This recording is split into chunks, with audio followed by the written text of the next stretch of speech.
Around 1159 AD, a mathematician called Bhaskara the Learned sketched a design for a wheel containing curved reservoirs of mercury. He reasoned that as the wheel spun, the mercury would flow to the bottom of each reservoir, leaving one side of the wheel perpetually heavier than the other. The imbalance would keep the wheel turning forever. Bhaskara's drawing was one of the earliest designs for a perpetual motion machine, a device that can do work indefinitely without any external energy source. Imagine a windmill that produced the breeze it needed to keep rotating, or a light bulb whose glow provided its own electricity. These devices have captured many inventors' imaginations because they could transform our relationship with energy. For example, if you could build a perpetual motion machine that included humans as part of its perfectly efficient system, it could sustain life indefinitely. There's just one problem. They don't work. Ideas for perpetual motion machines all violate one or more fundamental laws of thermodynamics, the branch of physics that describes the relationship between different forms of energy. The first law of thermodynamics says that energy can't be created or destroyed. You can't get out more energy than you put in. That rules out a useful perpetual motion machine right away, because a machine could only ever produce as much energy as it consumed. There wouldn't be any left over to power a car or charge a phone.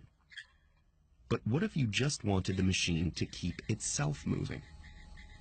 Inventors have proposed plenty of ideas. Several of these have been variations on Bhaskara's overbalanced wheel, with rolling balls or weights on swinging arms. None of them work. The moving parts that make one side of the wheel heavier also shift its center of mass downward below the axle. With a low center of mass, the wheel just swings back and forth like a pendulum, then stops. What about a different approach? In the 17th century, Robert Boyle came up with an idea for a self-watering pot. He theorized that capillary action, the attraction between liquids and surfaces that pulls water through thin tubes, might keep the water cycling around the bowl.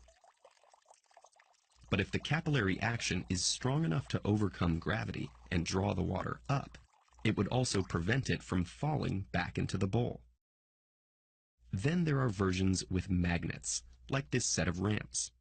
The ball is supposed to be pulled upwards by the magnet at the top, fall back down through the hole, and repeat the cycle. This one fails because, like the self-watering pot, the magnet would simply hold the ball at the top.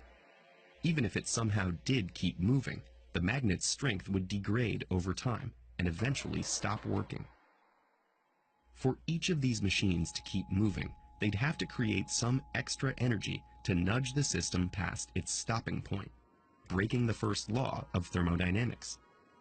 There are ones that seem to keep going, but in reality, they invariably turn out to be drawing energy from some external source.